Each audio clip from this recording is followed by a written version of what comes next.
ہاں جی، اس آیت کا ہم نے توڑ بھی کیا ہے، ساتھ ساتھ جوڑ بھی ہم نے کر لیا ہے، لیکن چلو اعوذ باللہ بسم اللہ پڑھ کے ہم دوبارہ پھر پڑھتے ہیں۔ اعوذ باللہ من الشیطان الرجیم، سورۃ المطففین مکیہ، بسم اللہ الرحمن الرحیم، وَإِذَا كَالُوهُمْ وَإِذَا كَالُوهُمْ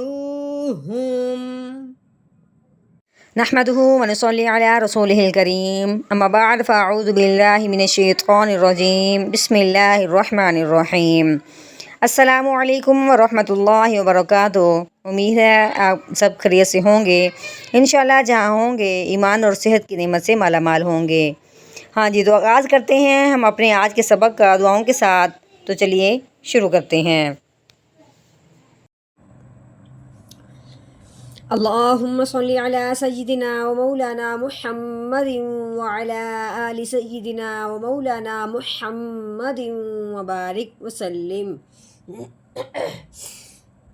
رب اشرح لی صدری ویسر لی امری واحلل عقدۃ من لسانی یفقہوا قولی۔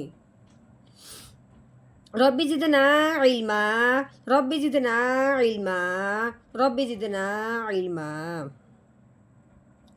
اعوذ باللہ من الشیطان الرجیم، بسم اللہ الرحمن الرحیم۔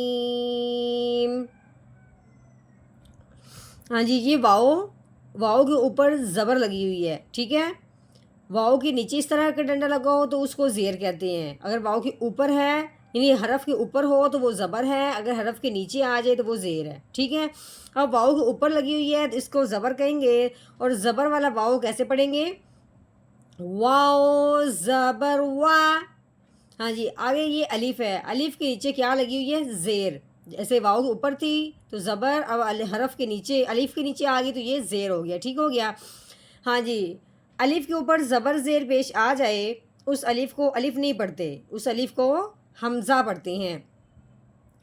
حمزہ زیر ای و ای۔ آگے یہ رال کو نرمی سے ادا کرنا ہے، سختی سے زال نہیں کہنا، ٹھیک ہے۔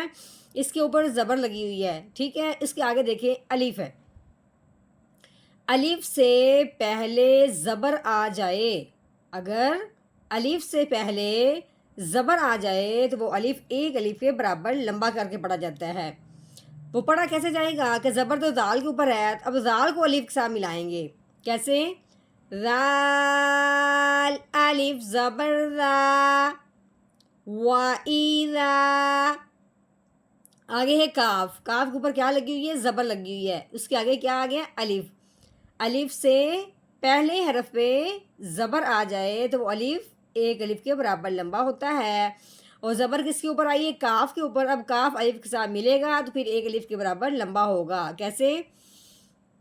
کاف الف زبر کا، کیسے؟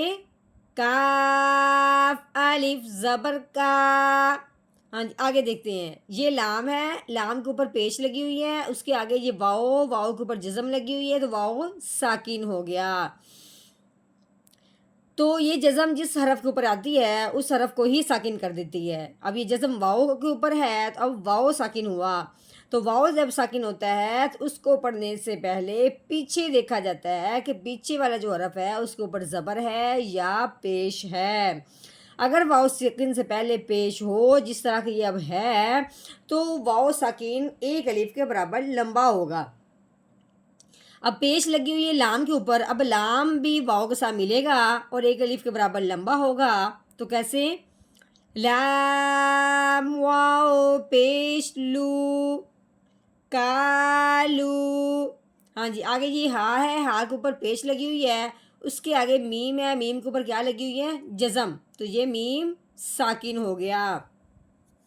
ہاں جی، ابھی ہم نے کیا کہا تھا کہ یہ جزم والا جو بھی حرف ہوتا ہے اس حرف کو ساکن کہتے ہیں، اور ساکن جو بھی حرف ہوتا ہے وہ پچھلے والے کو اپنے ساتھ ملا لیتا ہے. ٹھیک ہو گیا. تو کیسے پڑھیں گے؟ حامیم پیش ہم، کالوہم، وَإِذَا كَالُوهُمْ.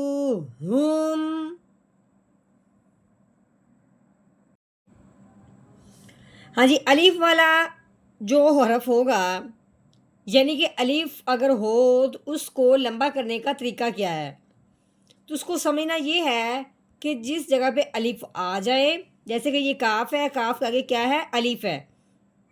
جہاں کہیں بھی الف ہو اور اس سے پہلے حرف پہ زبر آ جائے، الف سے پہلے زبر آ جائے، تو وہ جو پہلے والا حرف ہوتا ہے جس کے اوپر زبر ہے وہ الف کے ساتھ ملتے ہوئے ایک الف کے برابر لمبا ہوگا.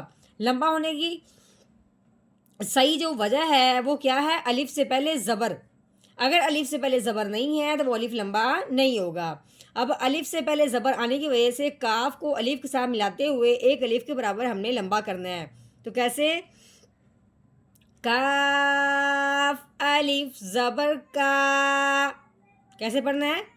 کاف الف زبر کا.